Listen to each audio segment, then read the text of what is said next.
big times in gaming for me. I had all sorts of visions of sprite scaling powerhouse releases. So when Joe Montana NFL football was announced for it, I was ready day freaking one to own it. It was to use scaling and rotation of the machine for a pseudo 3D engine that would put Madden and other Hey, Silver PC Surfer's games to shame. board. How are I was trained ya? up by Malibu Interactive that did Batman Returns for the Sega CD, so I knew they had the talent to take advantage of the hardware. As it turns out, it's shame on me for believing Sega Here's would a accept the copy $8 of to Alpha turn Flight into a 1 project in and high make sure it was grade. a winner. What we ended up with was a Anyone chunky, wants ugly that? mess of a game that played as I'll bad let as it it go looked. for. I mean, soak up what you were looking at there. It's the kind of visuals that you can just look at and know it plays badly. The entire thing is a pixelated mess. Let it go for The running game is 22. broken. The passing game is a Hail Mary every time, and I swear the players run different routes than what you How choose. you doing, Silver You even Surfer's lack basic board? indicators for things like interceptions. Sometimes it just happens, and you have no clue what just transpired.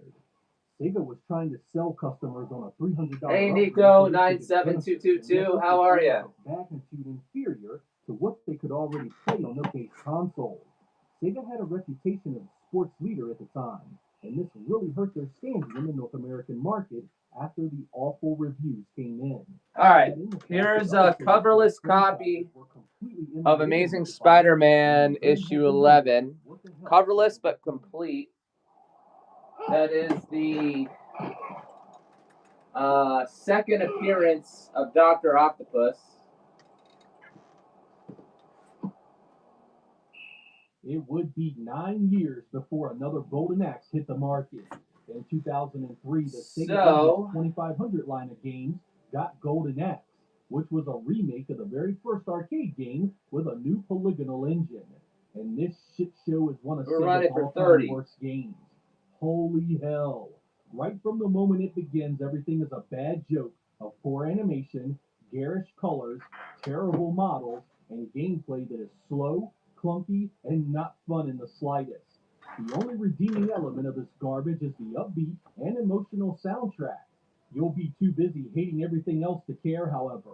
Not even the magic saves it from being something you'll want to turn off after a couple of minutes. The idea of a 2.5D Golden Axe should have been a winner, but the execution in this travesty does this series no justice at all. I understand the Sega Ages 2500 series was supposed to be a value line, but this pathetic entry should have stayed unreleased. It was developed by Sims, who had been responsible for a number of quality titles in the past. But my lord, did they cut loose a massive, explosive shitting of the bed with this turd.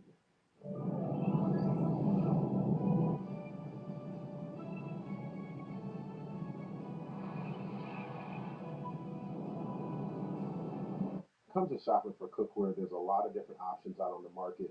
Price point is important, durability is important, safety is important, and how good does it cook is important. So the team at HexClad have basically took the best of all the pans on the market and combined it into a hybrid pan that I found has replaced every other pan I've had in the kitchen. Stainless steel is great for searing and high temp sauteing. However, getting this the right temperature using the Leidenfrost test isn't common.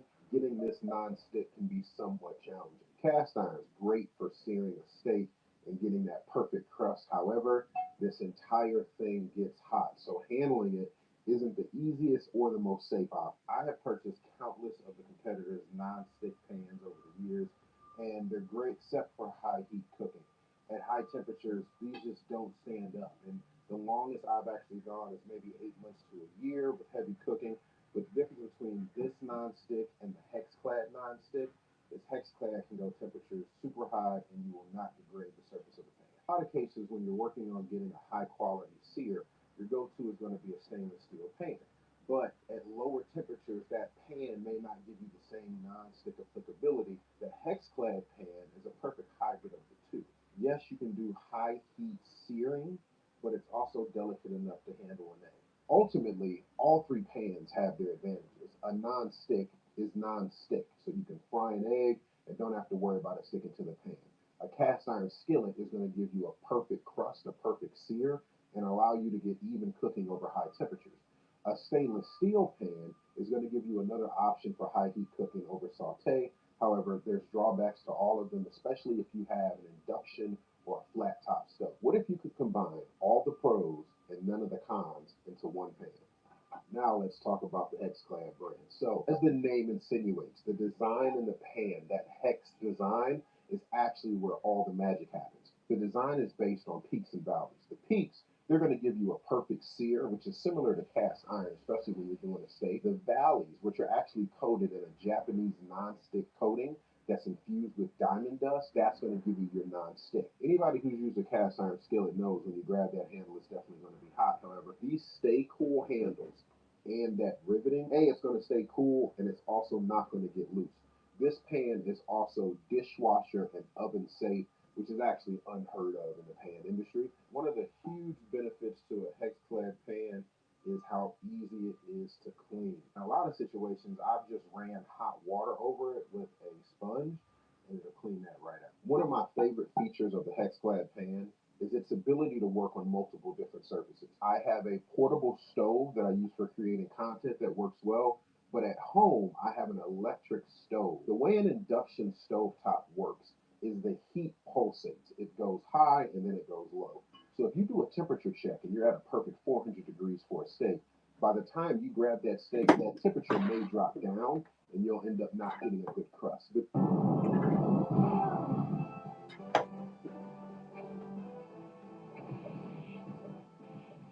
Another discovery of mine, thanks to the early days of the internet, was the Japanese Famicom exclusive Transformers Mystery of Convoy. To put my expectations into focus here, I was a major Transformers fan as a kid. I didn't get many of the toys, but what I had, I cherished, and the thought of a video game based on that was truly tantalizing. Well, that is before I actually played it. This was published by Takara in 1986, and is easily one of the most disappointing They all finds gotta get I've it? ever had. Good lord. Carbless Copy, second appearance of Dr. Octopus. This is broken at every Nope. level. The All right. visuals suck. The weapons you have are utterly useless. You can only take a single hit. Let's see. One after the other incessantly. It even has enemies you can't destroy.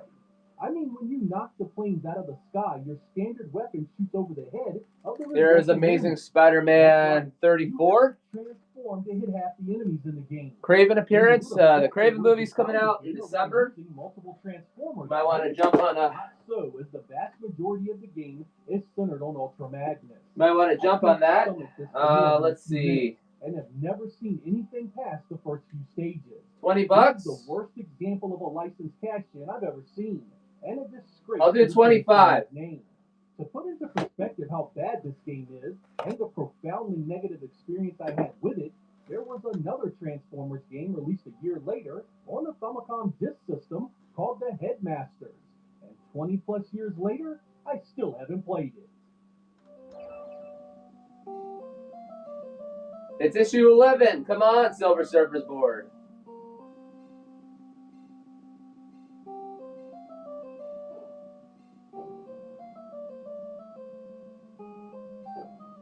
Hey, I'm Pod 25. Hey, Crawl Comics. Hey, Robin Ty. Hey, Diffuser 1. Res Tez Boar.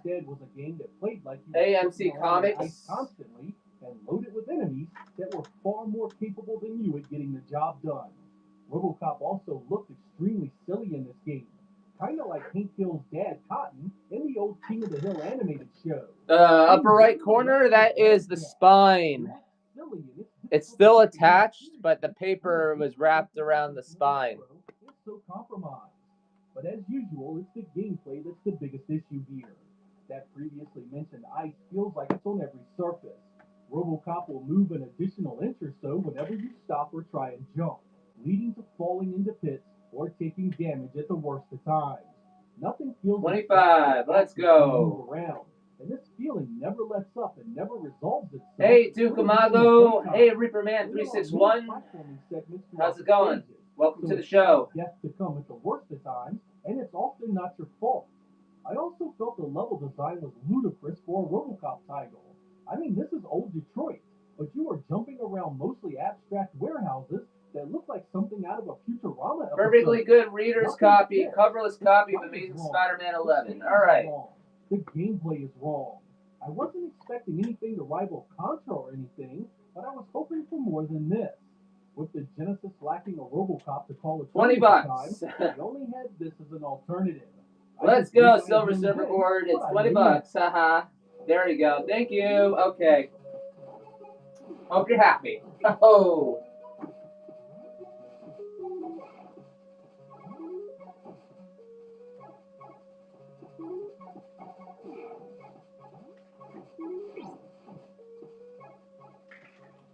When I was a youngster, I adored Swamp Thing, both the comic and the campy Western cool. movie starring Adrian Thank you. Barbeau. So in 1992, I was eager to give. All right, so Amazing Spider-Man 34. Most unexciting. I'm gonna run it for 100. Swamp Thing is let loose in drab environments and gets to punch ho-hum enemies like robot animals. But the joke's on you because your punch is so completely ineffective that it's best just to run from everything. And that's exactly what this game is all about. Here we have one of DC's most powerful and unique characters, and all you do is run away 95% of the time. There is also inexplicable things happening, like tin cans falling from the sky that can actually kill you. I honestly don't know what else to say about this dud. It misses the mark so far with this IP, you have to wonder if the developers at Imagineering actually knew anything about the source material at all. Had they even seen the comic book featuring this character? I've wanted a video game covering Swamp Thing for years because so far, no studio has even come close to doing him any justice at all.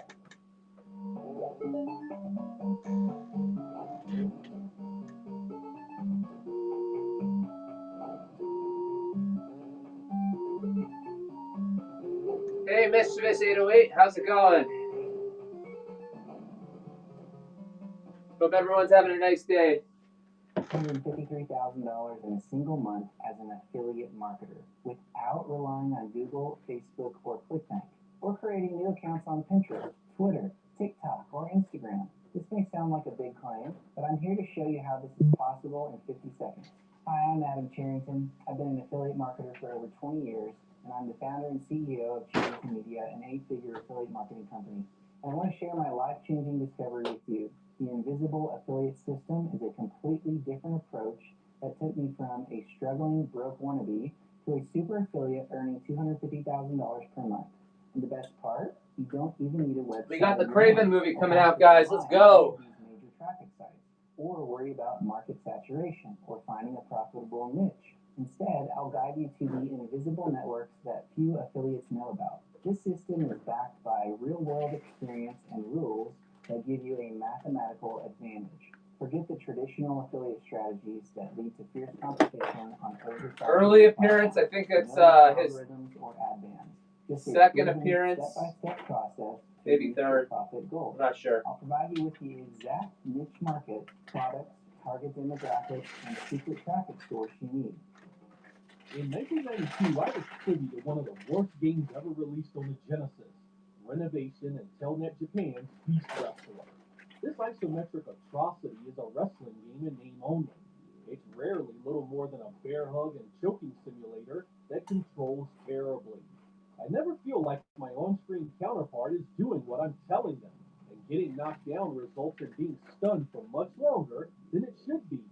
It seems Hey, that Superma. focused all Hey, their Nobleman. time on making the monsters look How's it good, going? and very little on making them control and play well. I want to like it, heck, I want to love it to be honest, but there is little here to deserve your time. Lord knows I still didn't trust gaming reviews even then, but this one was universally panned, and I should have listened. If you want to have some fun with some giant creatures, fire up King of the Monsters. It plays so much better.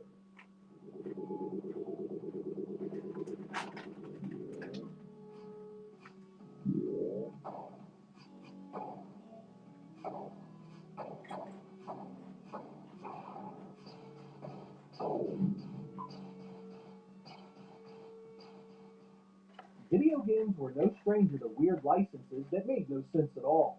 In August of 1993, the Genesis got Wayne's World, a platform-heavy run-and-gun based on the Saturday Night Live skit and movie starring Mike Myers and Dana Carvey. Being just 18 at the time, I of course loved the source material and figured the game deserved a look.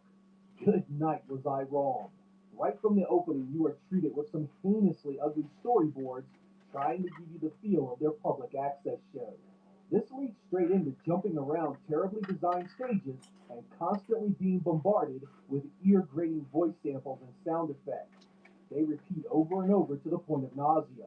THQ knew it was so bad they only bothered releasing it in the United States. I actually set out to capture this one long enough to show you a few different levels, but I just couldn't take more than a few minutes of it before I had to cut it off. Rarely has a game so completely overwhelmed me so quickly to give up on it, an effect that is still as potent today as it was 27 years ago.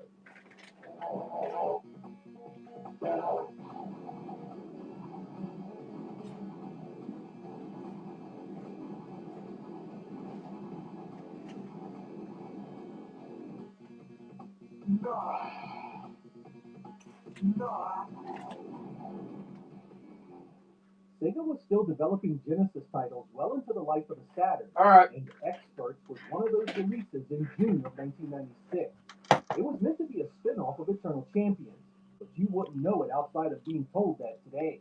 It's a side-scrolling beat-em-up with adventure. What about this book? You have full control over a three-person counter-terrorist team and can switch between them. Fantastic Four, 29. Infiltrate the base. Use each one's skills and weapons to navigate various. I think that's the first appearance of the Red Ghost. The back of the box makes it all sound so cool. Even trumping up claims you can have different effects on the game world depending on your decisions. Problem is, the game plays like complete dog shit, and you'll see precious little of these interesting bits because you'll be fumbling around with the atrocious gameplay. I don't really need to say much more in detail. I mean, just look at the screen and you can tell it doesn't play well. Making things worse is the fact that the entire base you have to explore all looks the same. So it's really easy to get lost, and you have to face the bad guys again and again, trapped in a rotation of tedium that quickly destroys your will to play it. I admire the attempt at huge pre-rendered characters, but man, did Sega miss the mark here by a mile.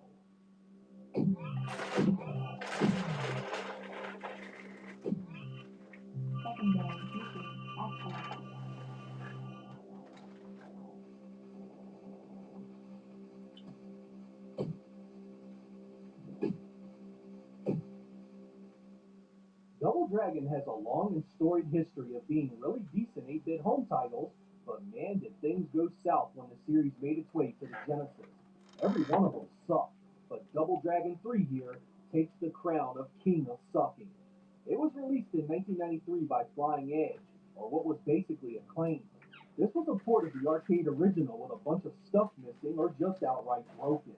The most egregious of these is the truly punishing gameplay.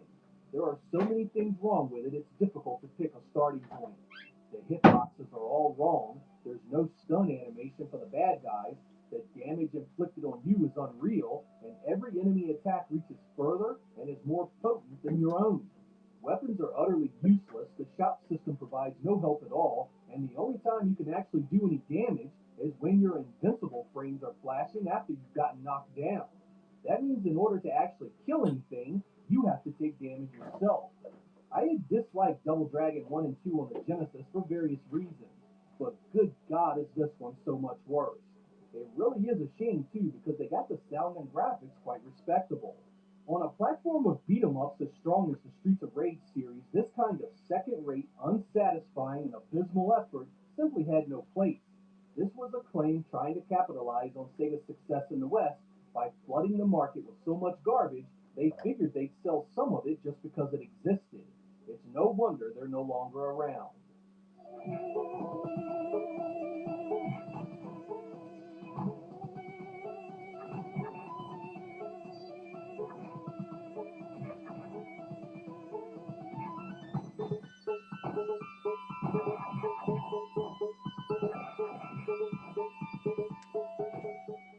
Do you know the U.S. solar company's nasty little secret? Okay. It turns out, if you live in California, they have to give you solar panels for absolutely nothing.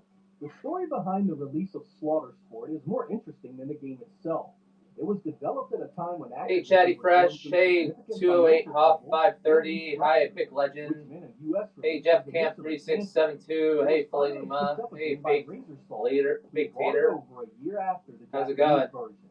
That dedication to see it released would make you think It was totally worth your time, but you'd be dead wrong. This complete shitfest of a one-on-one fighter is one of the most broken, infuriating, and unplayable messes I've ever had the displeasure of wasting time with. Sir Hambone, how you doing? They must do battle to the death, and death is what you'll receive plenty of. Nothing here works at all.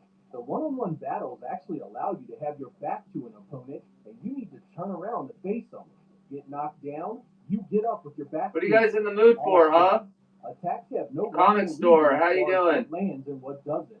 Your opponents can actually walk through so many of your moves that it seems like the engine itself is just straight up broken. Fights quickly devolve into just mashing buttons in a frantic effort to try and do some kind of damage, but the giveaway goblin, how's it going? Actually scoring hits. People talk often about bad fighting games. You don't know what a truly bad fighting game is until you play this steaming heap of garbage. Hey, She-Hulk 27, how you doing?